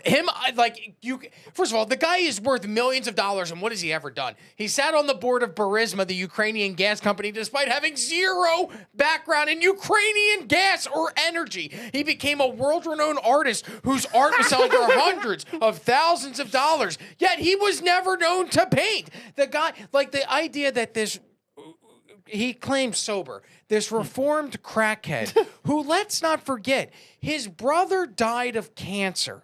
And then he hooked up with his brother's wife, a widow, allegedly. Did he get her addicted to drugs as well? There was another family member that allegedly got addicted to cocaine. I don't know if it was Beau Biden's wife, widow. Yeah, they do say in rabbinical law that you do marry the widow of your brother, but I don't think that's why Hunter Biden did it. I don't know. There's some biblical thing Is there about somewhere marrying. in there where you finger her behind a dumpster while you're drinking a gallon of vodka and smoking crack? Because more than likely, that's what Hunter Biden was doing, in my opinion. I don't think he was marrying her because of a biblical sense. I didn't know if that was an actual anecdote from his book. I'm not joking. It is like Man, if your brother dies, the widow, you're in charge of taking care of her. Wonderful. Well, it's different than marrying. I mean, yes, marrying and banging. I was being sorry. I don't care. The religious thing, set that aside. That was just a joke. The only thing he's missing is a cigarette in his hand and being in an AA meeting, if that, or being on a coke bender. I made the joke. This is like an outtake from Boogie Nights. You know when Roller Girl and the mom were doing coke and like they're in this room, there's no light, like they're all freaking out and having their schizo thoughts, like. What the mother? These fucking guys. Who washes your fucking toilets and cleans your fucking house and does? You know who else? It's like Colin Farrell from Horrible Bosses. You ever see that? Yeah, but I forgot. I'm gonna have a very unpopular opinion right now. You love Hunter Biden. No, I think he's onto something. All right. And he's on something. No. But I think it is true that not most people that do those services that not, like there's a lot of them that are not here legally because there's not a system to get help, to get people that don't have a college degree to come to America to do all those jobs, all right? So that's a reality, all right? Most of the people that get the H-1B visa and they get all those type of visa, they either come here with money or a degree or everything. So getting that lower class help in America is that's how it goes, all right? Because they don't have a legal way to get in. Second of all, and I see where he's coming from. Like I grew up with two maids in my house, all right? And my mother, she always bragged that we kept our maids, national. Like there were Chilean maids in Chile, and she was always proud of that we weren't bringing in illegal Peruvians or Bolivians into her house. All right, it was her bragging right. But the thing is that the credit card culture of everyone being able to access everything, everyone being able of being served, like is completely distorting like the actual means that like the actual level and means that people can live by. All right. Not everyone should be served. Not everyone should go to restaurants. You know, that in the Middle Ages and the Renaissance was reserved for the upper echelons of society. So the way you need to push wages down for everyone to be served, to everyone to be able to go to nice hotels, for everyone to be on a plane, it makes it very expensive because you can't have someone on a living wage do those jobs. Okay, well, not to jump down your throat. What he's describing is not employing immigrants. He's talking about exploiting illegals. Yeah, he's cheap labor. talking about modern day slavery. And you get people in the country. Shit, I've done that. No, I've employed. I needed to. I had a very large shed. We've talked about my shed and how much time I spend in it. Every I weekend. needed to pour a cement pad, and unfortunately, I don't know for a fact that the people that showed up to pour the pavement were illegal migrants. I can tell you that none of them spoke English. And a truck pulled up and 12 tiny little brown guys jumped out of that truck. And within 2 hours, I had a full cement pad in my backyard as well because they had extra concrete. They also poured me a nice front porch in the front. All in, $2,500. Do you know how much the estimates I was getting from other contractors were? Between $6,000 and $8,000. Wow. So I illegal migrants are here. They're part of our economy. They're part of the business. I'm going to use them. You're a dummy if you don't. Do I want my money to go to an American contractor? Yeah, but guess what? The American contractor's robbing me blind when he's charging three times. No, because you don't deserve that. You don't deserve it. All right, you don't have the actual means without engaging in exploitative behavior of people that can't afford to live. I'm a pig. You know, no, you're not. Well, just wait until it breaks and you have no warranty from a company. But he's exposing something that is real. That's true. No, there's 10 of them living in a single apartment. You know, and that's the only way we can get things as cheap. And we're paying it the most expensive price for getting cheap labor and cheap goods. No, but the rise of China, illegal immigration. Like, I think people should get back to work to doing their own. But what you are describing, Rob, is operating within the system. What Hunter here is talking about is the policy that allows for it. And so, you're here. You're gonna. Someone gives you a lower quote. You're not asking for documents, and you're not bringing them in illegally so that you can get a cheap. No, deck. I proudly. If there's any illegal migrants looking for work, I will hire you. But when you hear the Adam Kinzingers of the world say, "Yeah, you know why there were so many Haitian immigrants, illegal aliens given TPS in when it wasn't Springfield? What was it? Ohio?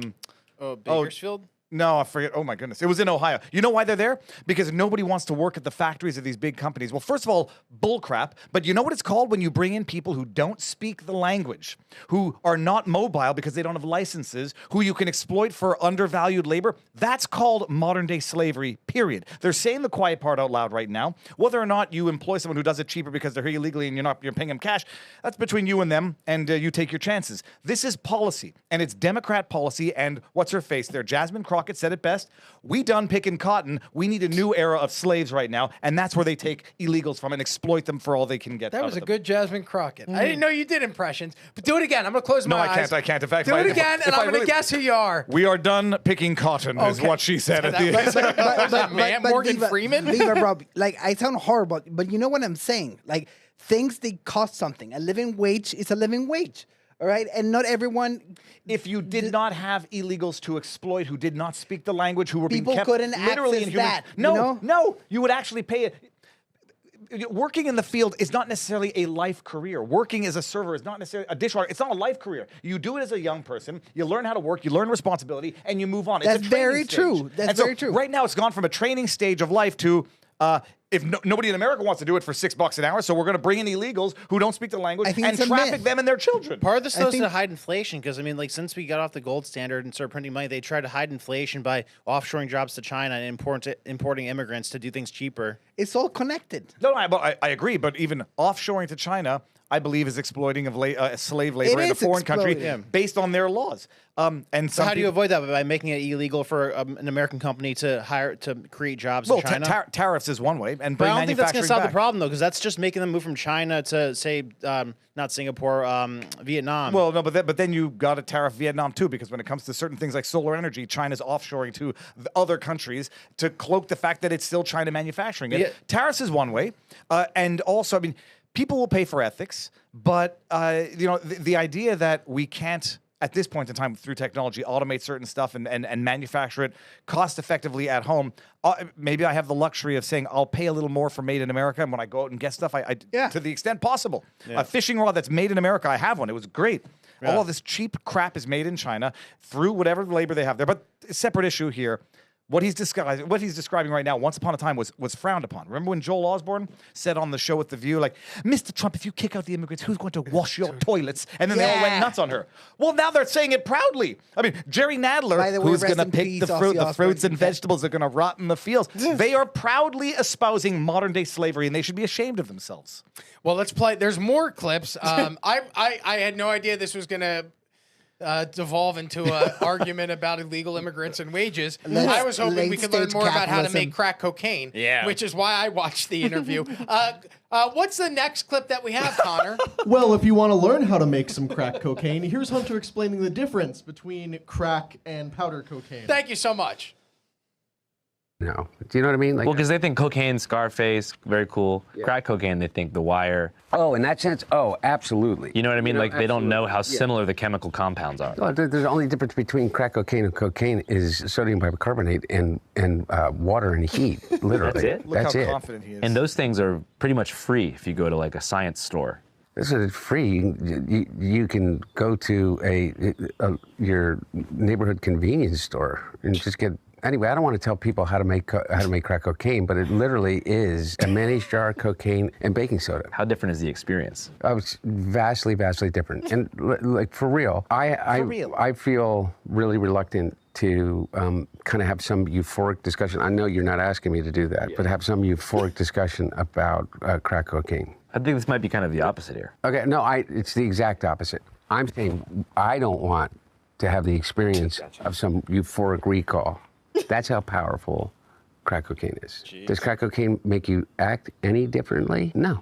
Is it safer than alcohol? Probably. People think of crack as being dirty. It's the exact opposite. When you make crack, what you're doing is you're burning off all the impurities so that it combines with the sodium bicarbonate, which makes it smokable. That's all. You know, all of these actors and, you know, people in the past that talked about they had a problem with cocaine and freebasing. They were smoking crack. So straw on the stove is the same thing. Not exactly, but close to it. But it's a little bit different. What dimension and world are we living in that this conversation is even happening? This is insane to me. The idea that anybody within the Biden family thought this was a good idea. And my question, why? Why is he out there giving this weird interview? It's not like he had anything to promote. He's not out there pushing a book. He's not selling his artwork. He doesn't have a documentary in the works. Why did Hunter Biden agree to do this interview, and who authorized him to go and do it? I was going to say, I think he definitely got paid to do it, one, and I think he just genuinely likes the content that Andrew puts out, because he's like, oh, yeah, I love your channel. I've been watching it for a long time. So I think, and who's going to stop him? Did you notice what he was trying to do there? He was like trying to say, oh, no, I don't do the dirty crack. That's actually cleaner than cocaine. So my disgusting habit that led to my teeth falling out of my face was actually quite elitism. You just don't know the difference between crack and cocaine, you fools.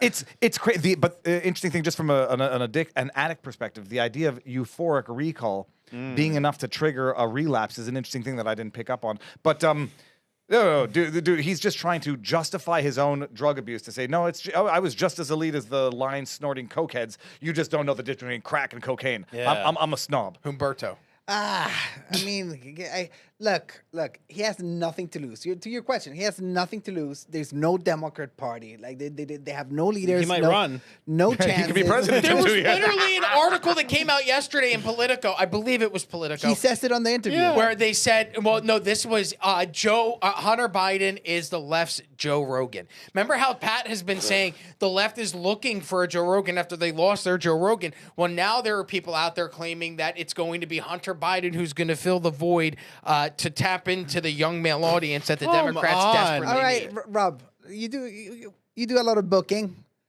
Start thinking this guy plus someone else. Wouldn't you watch it? This guy plus the CIA agent we had the other day.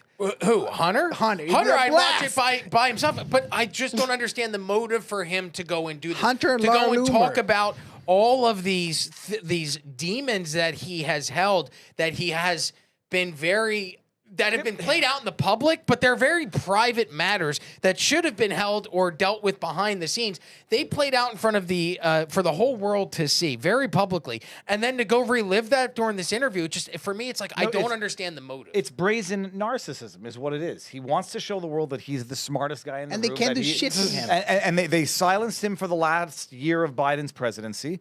It's just narcissism to go out and do it because he can. Do you have the cocaine clip by any chance, Connor, where they discuss the cocaine? The other cocaine found in the White House. And by the way, incidentally, before you, what I would maybe watch as a podcast: Hunter Biden, Stormy Daniels, a duo, and Michael Cohen, like crackhead, bimbo, and moron, and let's just see what that does. That would be great content. Let's play this clip. This is where Hunter is confronted about the cocaine that was found in the White House, if you remember, because a lot of things get memory hold.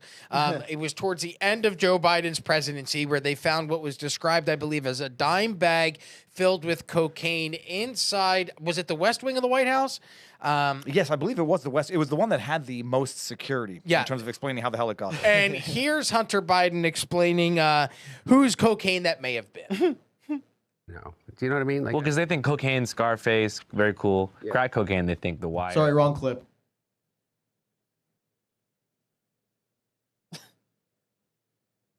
They're opening up an investigation to cocaine that was found in a cubby outside the West Wing of the White House. Think it was Don Jr.? Yeah.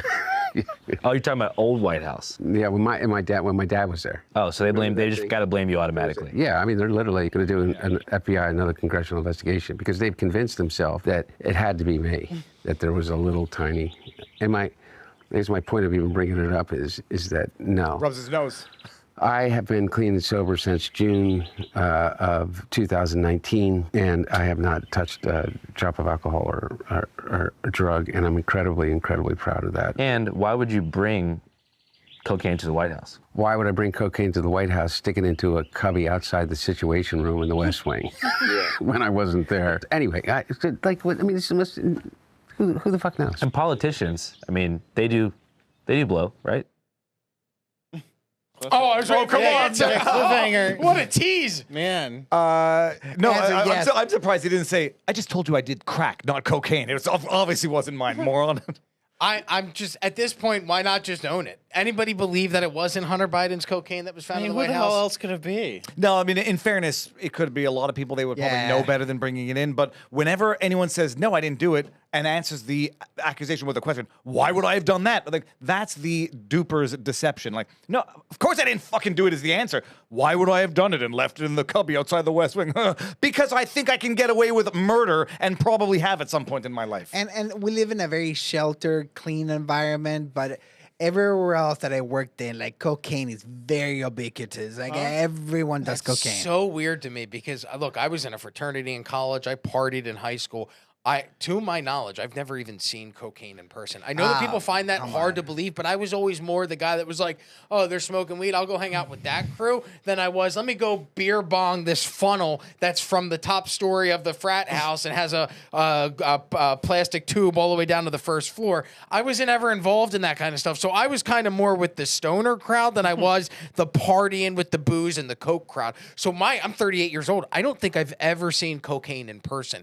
So it's so weird to hear that it's so prevalent in not just personal life, but also people using it in a business capacity. At least what I've seen from the business world, the politics world that I've been in, and especially the advertising world. And the league. I mean, look, I've never done cocaine. I will never do cocaine. I'm certain my heart will explode the first time it happens. I've never seen people doing it either. But within the legal community, I'm 46. I was raised. Do you remember Len Bias? Yeah. The basketball player from the Celtics that got drafted in the first round in like 86. This was the story. This was what the DARE program was built around, was the Len Bias story.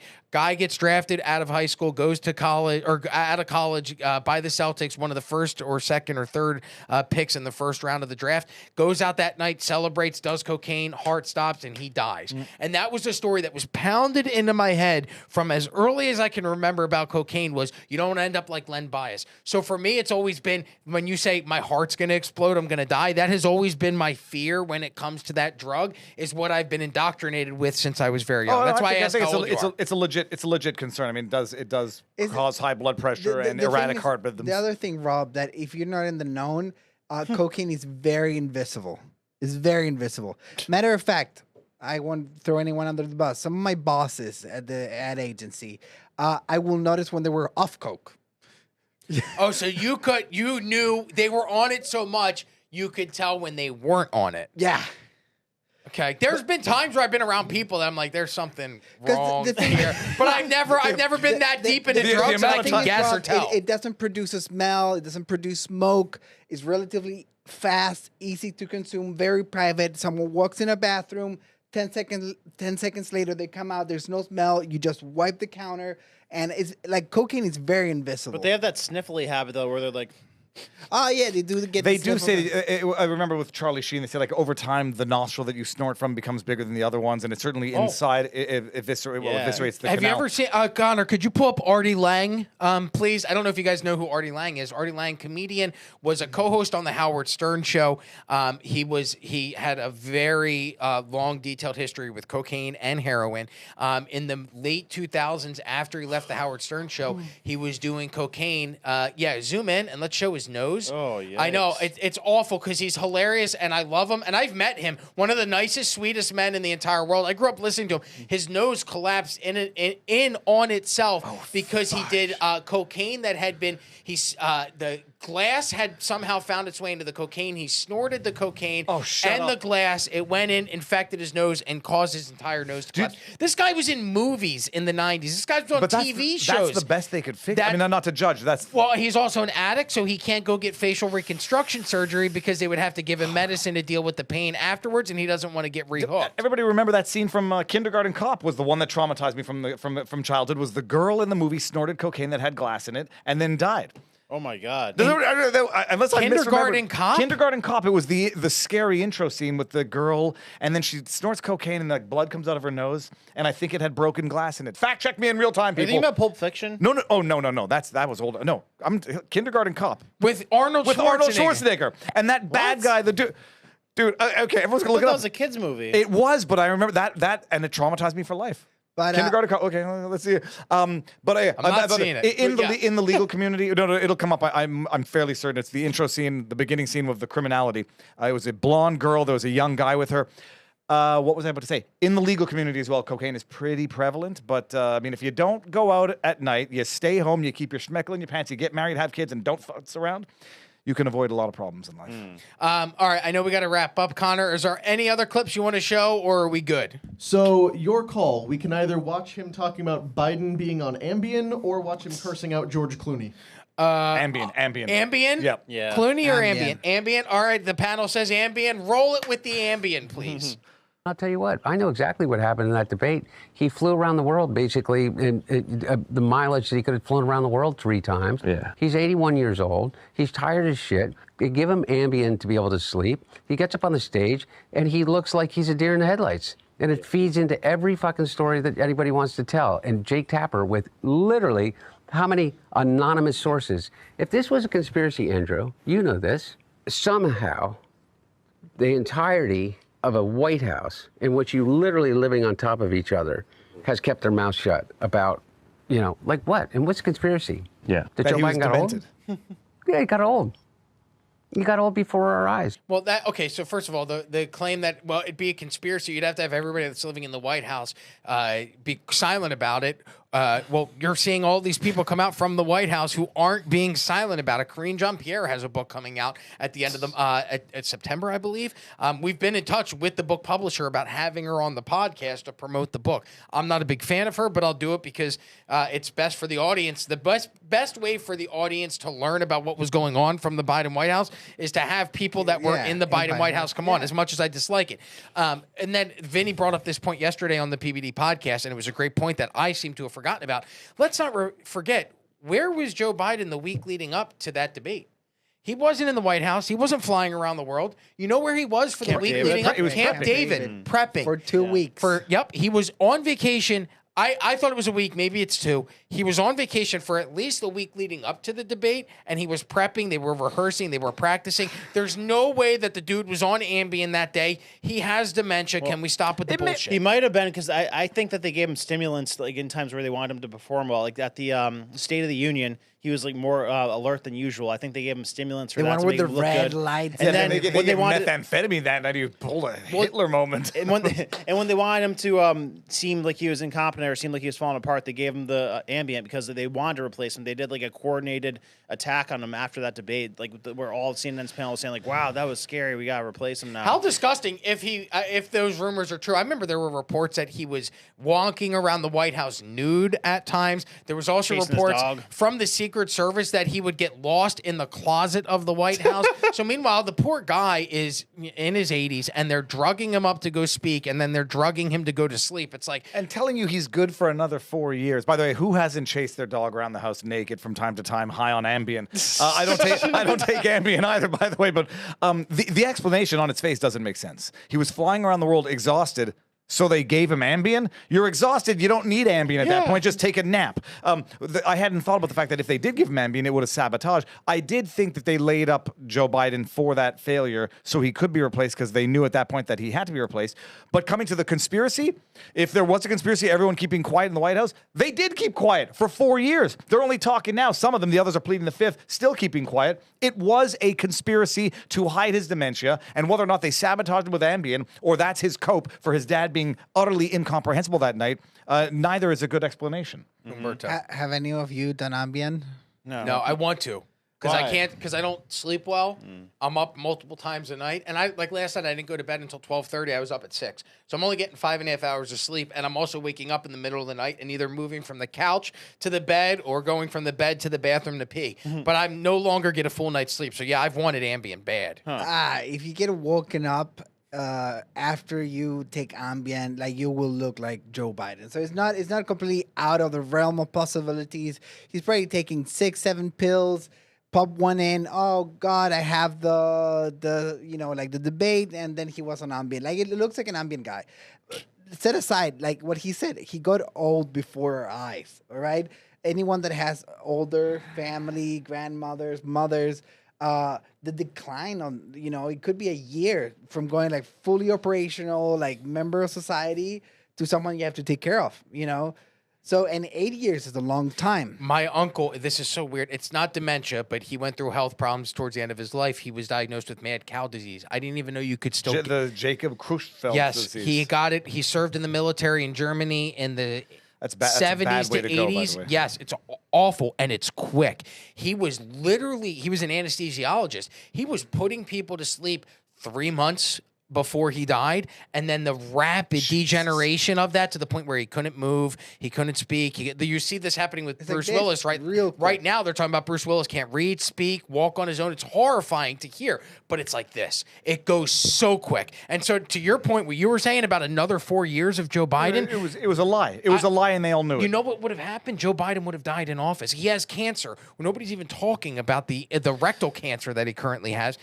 I don't believe Joe Biden's going. Unfortunately, I don't believe Joe Biden's going to be here with us for the long term. I certainly don't see him being here in 2028. So what? We would have had Kamala Harris be president, whether or not that election had gone the way that they were hoping by subbing him out and putting her in place. Yeah. She would have ended up president if they would have stuck with Biden, put him in office. He beats Trump. He dies 2 years in. Now we've got Kamala for 2 years and then another 4 after that. Well, I think maybe I had my dark theory that the Butler, Pennsylvania attempt might have been on somebody else if he had gone further in, and then they play the sympathy vote to get the votes to come out for the election. Never mind. I won't entertain that Jean Le Carré novel. Don't do Ambien, by the way. The side effects are serious, and also if you have trouble sleeping and something helps you sleep, you will get addicted to it. Now, you didn't give that same preface to crack cocaine. That's very interesting. Don't do Ambien, crack cocaine. Well, no, because crack will make your heart explode. I mean, what are the other ones? They're like LSD will make you go schizo first time. And what are the I grew up also with my best friend's father was a criminal lawyer. One of the stories I grew up with was a dude who did coke for the first time, psychotic break, showed up to a woman's house naked with a crowbar and beat her to death. Oh my God. And I'm like, how do you defend that person? It's like I don't defend him on his innocence. I defend him on attenuating circumstances, involuntary intoxication to some extent.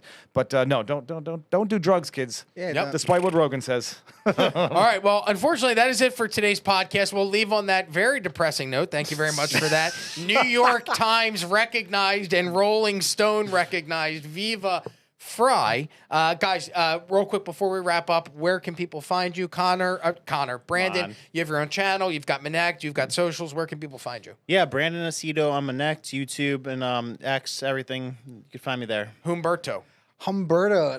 Find me on Manect. I'm actually up the ranks. I'm on number 17th on the lightweight. So let's make me go all the way to the top. You're gonna get a great service. If you want to start a podcast or a YouTube channel, I'm gonna tell you to quit, but very nicely. And his link will be in the description. Viva Frei, just Google it. You'll find everything. We've got one of the top 10, I think, locals communities, vivabarneslaw.locals.com, where I think a lot of people would be a lot ahead of the curve in terms of some of this news if they've been following us for the last 5 years. Very cool. And you can find me also on Manect. My link is in the description. And Rob Show TV, ROBBSHOW TV on X. Find me. I just got the premium check mark, $40 a month. So I'm posting on there, and I'd appreciate your engagement. Big shout out to the crew in the back. Connor for putting the presentation together. Jake for handling the audio and video components. I don't know who. Oh, Alejandro is switching for us. Thank you, Ali. And make sure, if you haven't already, make sure you like today's video and subscribe. That is the most important part. If you're watching us for the first time, we're live every Wednesday at 4 p.m. The only way for you to get notified every single time we're live is to click that subscription button right down there in the corner. So make sure you click that and make sure you join us again next Wednesday, live at 4 p.m. on The Unusual Suspects. Until then, my name is Rob Gargiulo. I've been your host. Thank you for your time, and thanks for watching and joining us. We'll see you next week. Take care. Bye-bye.